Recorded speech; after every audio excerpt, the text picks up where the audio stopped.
What an incredible break LeBron James got tonight.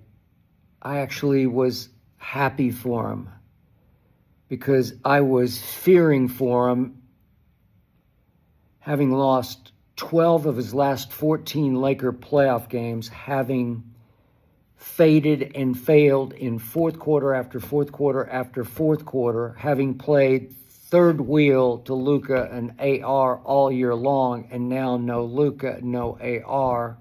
Game one of the playoffs against a Rockets team favored by 5.5 at the crypt, which was about to be a crypt for LeBron James, until the basketball god said, no, we can't do that to him.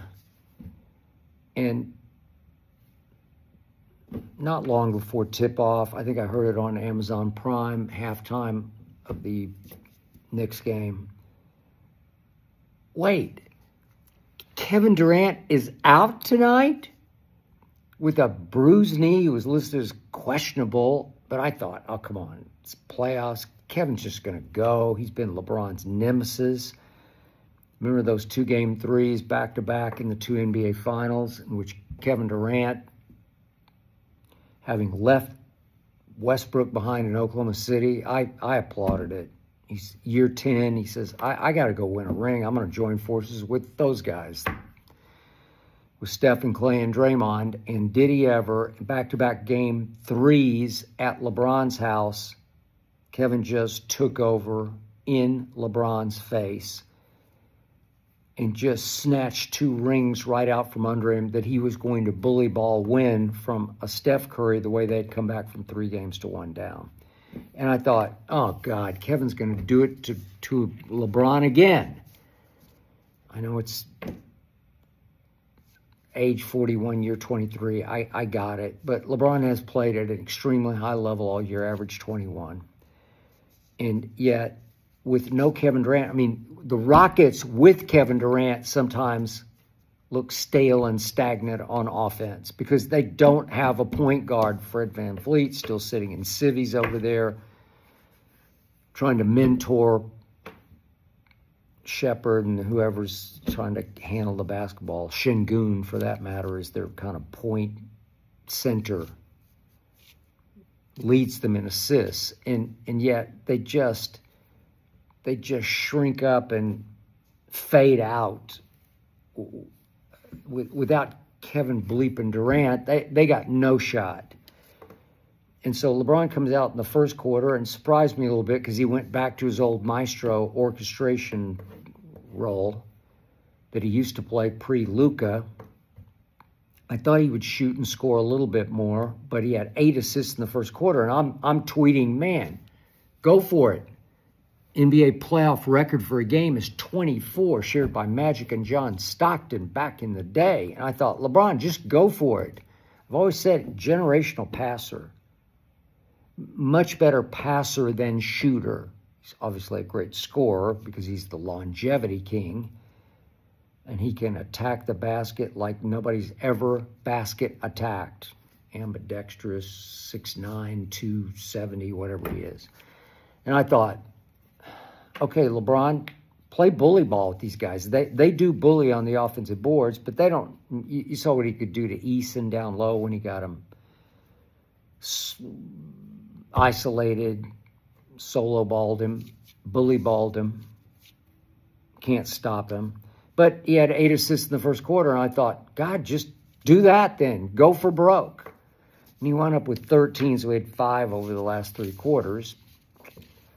Had only 10 points through 3 quarters, and I said, come on, man, you got to at least get to 20, and he got to 19. He scored 9 in the fourth quarter, made his first 3 with about 8 minutes left. They were up 10, and I got a great kick out of the fourth quarter because I've said this many times.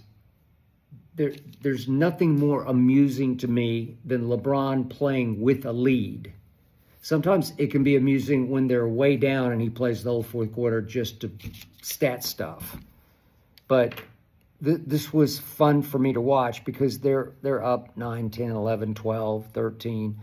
And LeBron is the greatest front runner in basketball history. And it's highly amusing for me to watch because he's showboating, he's cooling it, he's out there hot dogging it because he knows the Rockets can't score because they don't have KD and they don't have a PG as in point guard.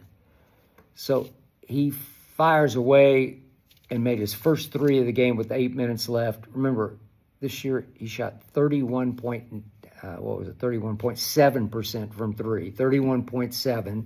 That's his worst three-point shooting in 10 years. So he was a liability of a three-point shooter this year, but he greatly reduced his attempts.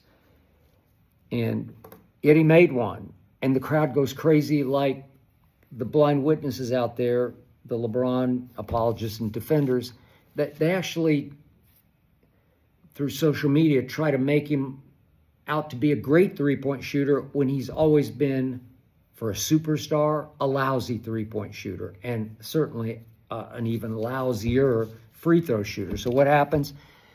Would you believe LeBron James went to the free throw line for the first time tonight? I thought he'd bully ball. I thought he'd get to the rack and get to the free throw line. But it's late in the game, 7:22 left. He finally got to the free throw line. And what does he do? Right on schedule, LeBrick, 0 for 2. So there's only free throws. He went 0 for 2 from the free throw line. And the crowd is chanting MVP, MVP, MVP. And I laughed out loud. My little daughter, Hazel, who's at my feet, she's still at my feet asleep right now. She looked at me like, what are you laughing about? I said, Hazel, this is funny, my little Maltese. She's a warrior princess, Hazel. And I'm saying, come on, this is great theater. So LeBron comes down, and meanwhile, Luke Kennard is going crazy from three. It's all 5 is 3. It's 3 in the fourth quarter. Winds up with 27 points. And LeBron, blessed by the basketball gods, that he had Luke Kennard tonight, or this could have gotten dicey. Even though the Rockets wound up shooting from the floor, 38% from the floor, 35 of 93 shots. I swear they missed 30 shots at the rim on little tips and little attempted putbacks. They missed and they missed and they missed. But they just annihilated the Lakers on the boards because, would you believe the Houston Rockets tonight had 21 offensive rebounds to only 3 for the Lakers? LeBron he wound up with 8 boards, not bad. I mean, he's 6'9", but they wound up with 21 offensive rebounds to 3 and 44 total rebounds to 35 for the Lakers. And they just missed.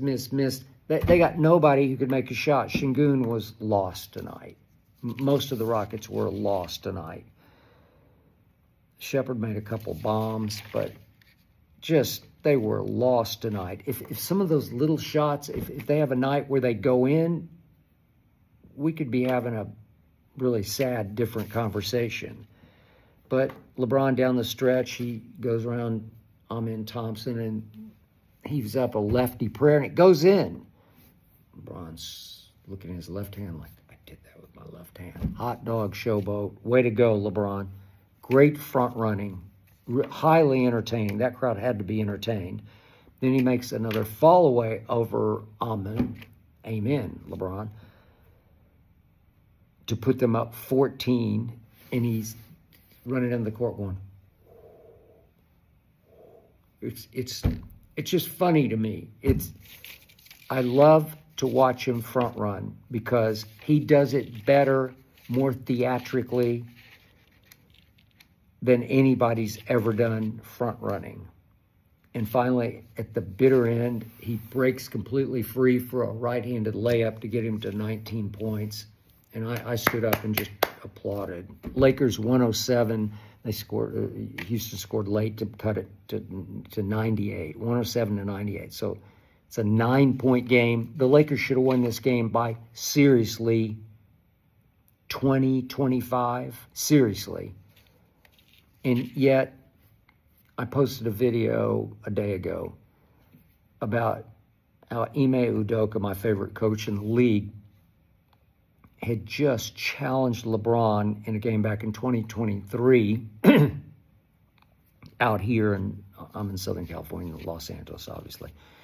Challenged him during a game, basically dared him to come over here and do something about it, because I don't think LeBron could whip Ime, even though it's 48 years old to 41. I just don't think he could, and I don't think he would even think about trying. I just don't. Ime is a seriously legitimate, authentic, badass, tough guy.